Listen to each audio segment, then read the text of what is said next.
Bon, donc, là, on est toujours dans la partie sur l'Assemblée constitutionnelle du Québec, sur les points essentiels. Hein?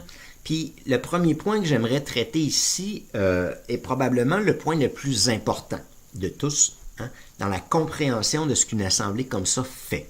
Hein? Puis surtout, comment elle le fait. Hein? Dans la première série de présentations que j'ai fait, j'en ai parlé dans les éléments techniques à la fin. Hein? Peut-être, dans ce cas-ci, que je vais en parler maintenant, puis je vais en reparler à ce moment-là, je ne suis pas encore décidé, mais ce qui est absolument clair, c'est qu'il est essentiel de mentionner ça parmi les points essentiels aussi. Hein?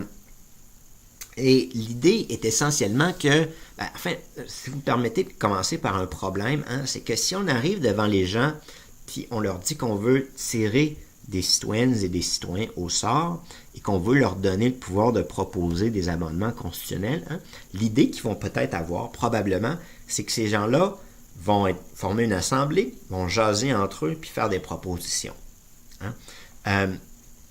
Parce que c'est un peu l'idée qu'on a de l'Assemblée nationale, que c'est là que ça se passe. Hein. Mais dans ce cas-ci, c'est pas du tout vrai. Hein. Ce ne serait pas un débat clos comme ça, c'est en fait un débat ou une discussion, une délibération avec la population. Hein.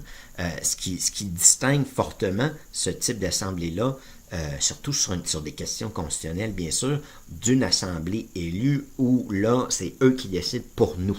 Hein? Puis on n'a plus vraiment notre mot à dire après, à moins d'avoir suffisamment de sous pour payer des lobbyistes. Là, je suis un petit peu acerbe, là, mais disons que il y a une partie de la démocratie électorale qui se résume vraiment à ça. Hein? Et même s'il n'y avait pas de lobbyistes, hein, tu as l'idée que c'est ces gens-là qui débattent puis qui prennent les décisions. Hein? Puis oui, ils vont regarder ce qui est dans les médias puis tout ça, mais ça reste que c'est eux qui décident. Dans le cas qui nous occupe d'une assemblée de citoyennes et de citoyens tirés au sort, hein, la situation est sensiblement différente. Entre autres parce qu'on se penche sur des questions constitutionnelles, mais aussi parce que le mandat de cette assemblée-là, hein, c'est pas de débattre en vase clos, c'est de provoquer un débat ou de participer ou d'organiser un débat à l'intérieur de la société sur les questions constitutionnelles. Hein. Puis donc, le premier débat que cette assemblée-là doit susciter, hein, c'est non pas même de faire un brainstorming pour savoir, si c'est quoi leurs idées à eux. Hein, c'est même pas ça. C'est d'aller voir la population pour leur demander c'est quoi d'après vous les principales questions qu'on doit traiter par rapport à la Constitution. Hein. C'est d'aller voir la population puis leur dire qu'est-ce que vous voulez qu'on fasse dans la Constitution, c'est quoi vos priorités, finalement, à vous. Puis après ça, hein, sur la base de ça, avec un peu du leur quand même, c'est eux qui sont là, hein, les citoyens doivent décider d'organiser ces priorités-là en ordre d'importance, puis d'établir donc un agenda. Hein.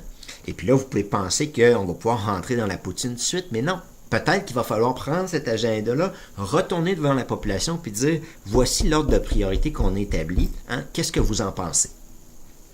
Donc là, vous comprenez déjà en partant qu'on est dans un processus itératif de discussion puis de dialogue avec la population, puis on n'est pas du tout en vase clos. Et donc, cette assemblée-là, son mandat, c'est d'organiser la participation populaire d'une certaine manière à ces discussions-là. Là, je parle de la participation populaire. Dans une autre partie, je vais vous expliquer la chose un peu différemment aussi, parce qu'il est absolument clair puis réaliste là, dans une société. Hein, tout le monde a des opinions, peut avoir des opinions, mais il y a certaines personnes qui ont pensé plus que d'autres à certains sujets. Il y a certaines organisations qui se concentrent sur certains objets particuliers. Hein, et tu as certains corps, organismes, personnes, hein, qui vont avoir des arguments, disons, plus charnus. Hein. Et puis donc, un des mandats aussi de l'Assemblée constitutionnelle, hein, c'est non pas seulement d'aller retirer les points de consensus puisque les gens pensent, mais c'est aussi d'aller voir parmi ces idées-là plus profondes quelles sont possiblement, ou quelles sont les plus intéressantes, ou qui semblent les plus intéressantes, du moins à première vue, et qui mériteraient donc d'être explorées. C'est pas tout le temps les idées les plus populaires, les plus connues, ou les plus discutées, qui vont être les meilleures. Et donc, puis ça, c'est un commentaire indirectement sur l'Assemblée Constitution. Je suis pas certain que vous avez le temps de faire ça.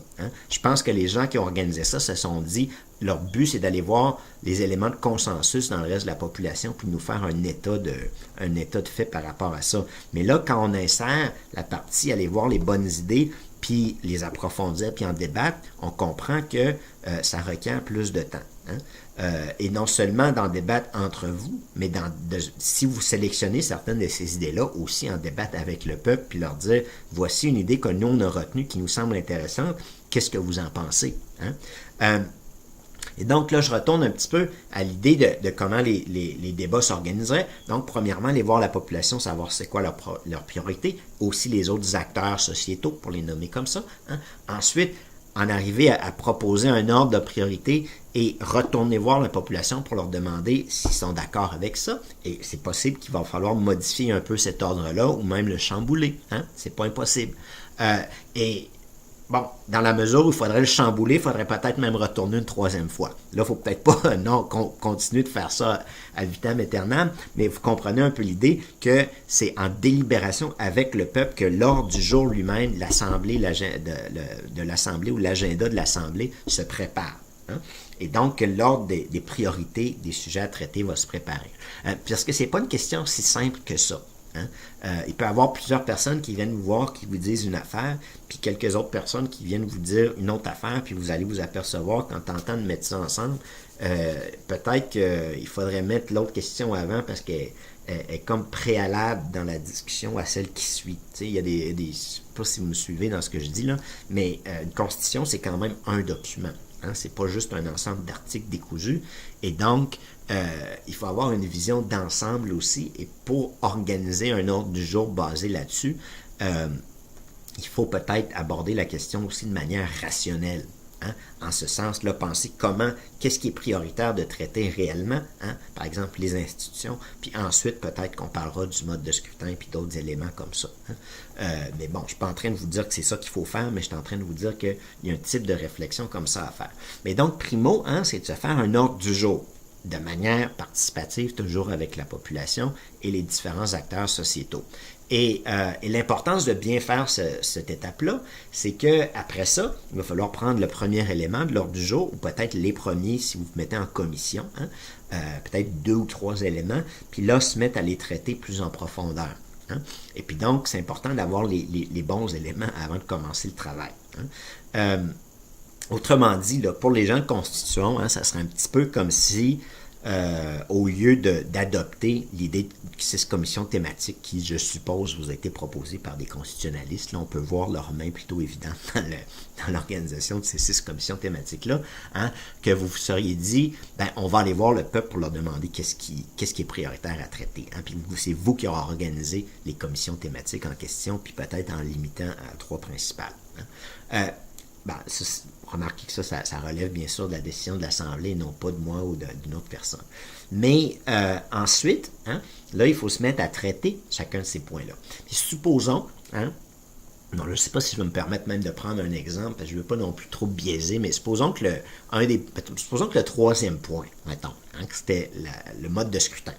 Supposons que le deuxième, c'était peut-être la transition écologique, puis que la première, c'était les institutions politiques du Québec. Supposons. Là, je ne suis pas en train de vouloir vous dire que c'est ça qu'il faut faire. Je suis en train de vous donner quelque chose qui est réaliste pour peut-être les préoccupations des Québécois.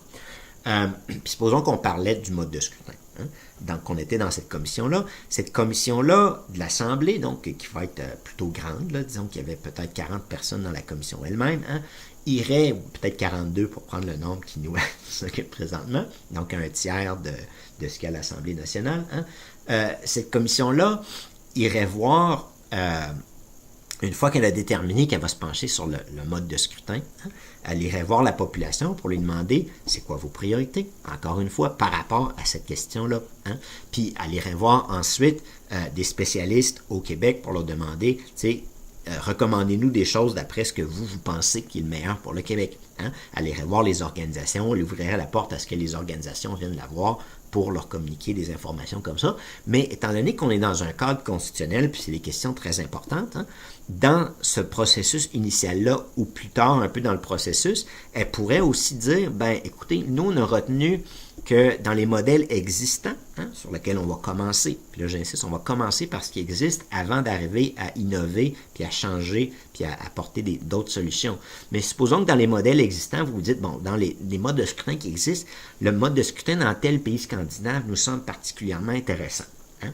Peut-être qu'une personne serait venue vous en parler, puis vous aurait convaincu qu'il y a quelque chose, il y a anguille sous roche, puis que ce mode de scrutin-là est plutôt intéressant. Hein?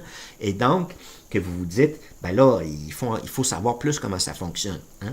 Et donc, dans ces consultations-là, sur les sujets en particulier, là, il serait possible, hein, avec un budget bien sûr, là, mais d'aller chercher des gens dans ce pays-là, hein, soit des professeurs, des spécialistes, peut-être le directeur général des élections du pays scandinave en question, ou même certaines personnes qui sont dans des groupes citoyens là-bas, hein, et puis de leur dire, venez nous parler de votre mode de scrutin au Québec. Venez nous expliquer comment ça fonctionne, parce que ça nous intéresse, puis on veut savoir si peut-être on pourrait adopter ça ici. Hein. Puis vous pouvez peut-être faire la même chose en Allemagne, puis la même chose en Israël, puis la même chose en Italie, pour donner un exemple que vous voulez peut-être pas suivre pour l'Italie, mais quand même, allez voir. Puis ce serait pas inintéressant de le faire, parce que les Italiens ont un mode de scrutin, mais chez eux, ça marche bizarre. Donc pourquoi pas les demander aux Italiens, tu sais, venez nous expliquer comment votre mode de scrutin fonctionne. Puis la deuxième question que vous allez leur poser, c'est expliquez-nous, hein, surtout si on a face à soi quelqu'un qui a des compétences particulières dans le domaine, qu'est-ce qu'on devrait changer pour que ça fonctionne mieux? Qu'est-ce qui ne marche pas chez vous, autrement dit? T'sais? Fait que vous pouvez avoir un débat, oui, à l'interne de la population québécoise, mais là, on ouvre la porte à avoir un débat plus large aussi avec les autres dans le monde, finalement. Hein? Sous bien sûr, la gestion, c'est l'Assemblée qui est libre de convoquer des gens comme ça pour qu'elles viennent communiquer avec elle. On pourrait faire, par exemple, un grand colloque finalement, hein, puis inviter des gens de plusieurs pays, puis que les gens de l'Assemblée citoyenne soient là.